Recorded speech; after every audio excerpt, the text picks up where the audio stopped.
รถจัดสายการเปลี่ยนเทศบาลบรรตัวมลพิษในกลุ่มนักจราจร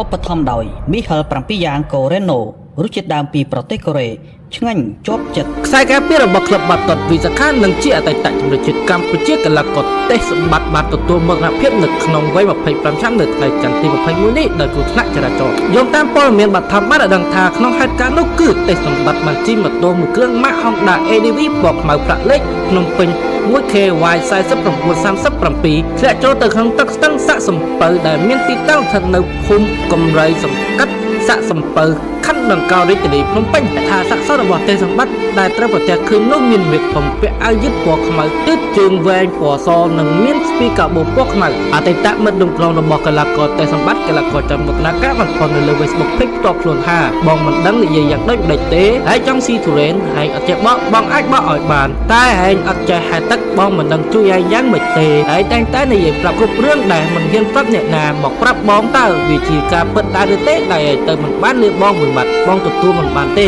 ចូលមកឯងទៅឲ្យបានសុខណាប្អូនសម្លាញ់